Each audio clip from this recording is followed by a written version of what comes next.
Hi YouTube, I just wanted to do a quick video comparing a Generation 2 and a Generation 3 20 round Pmag. I decided to do this video because it's pretty simple and short, but there's actually a pretty big difference between the two.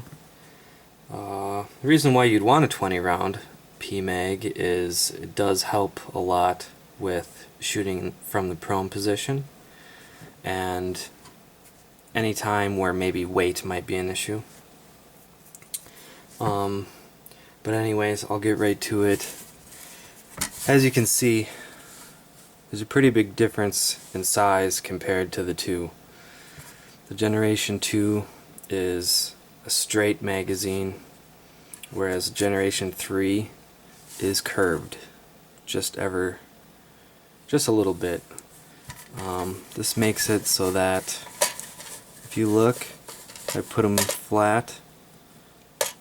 This adds about that much height to the magazine.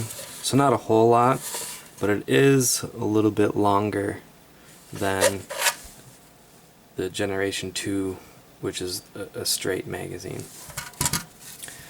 The reason for this is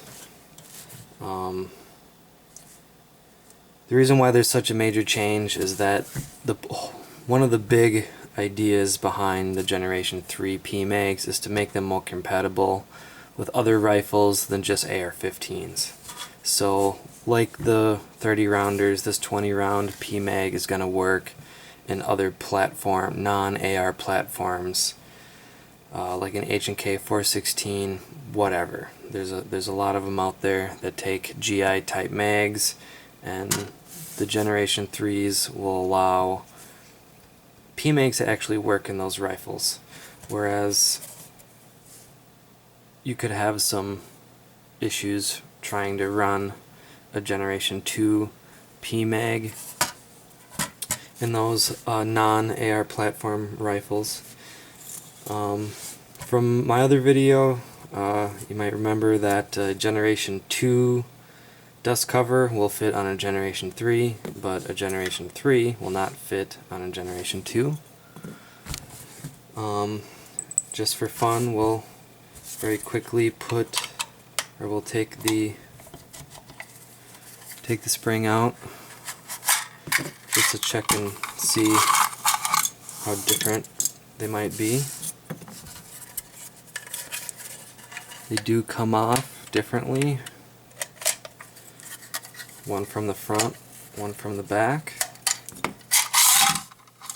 And it's of course under spring tension, so it'll shoot out.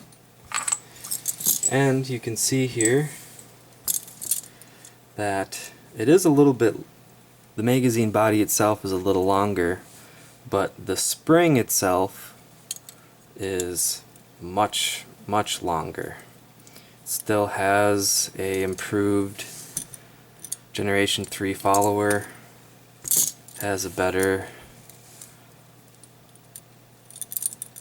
base plate at the bottom of the spring, so it does have the Generation 3 features that you would suspect, but I'm actually kind of surprised to see how much longer the spring really is from the Generation 2. So it's quite a bit longer. I'll pull it to get a better idea, but it's a full, 1, 2, 3 links longer, but only actually about a ½ inch, 3/4 of an inch, not an exact measurement, so don't quote me, longer. So I just thought if anybody was curious, this is why they're so different, is because the Generation 3 is going to work in much more rifles. Since it is a longer body, it would make sense that it would have a longer spring, but this might also mean that it actually is stronger and would have less feeding issues. So I hope I was helpful in case anybody noticed the difference and was wanted to have demonstrated side by side what those differences actually are. I haven't actually fired this magazine yet. I have fired this. I've never had any problems with this, but supposedly these weren't as reliable even in an AR-15 as they should, but everything that I've heard about the Generation 3 20 rounders, just as good as a Pmag is known to be. So, please subscribe, like, thumbs up, all that good stuff. Show YouTube that there's an audience for this kind of stuff, gun-related videos, whatnot. Make ourselves known. So, thank you for watching, and see you next time.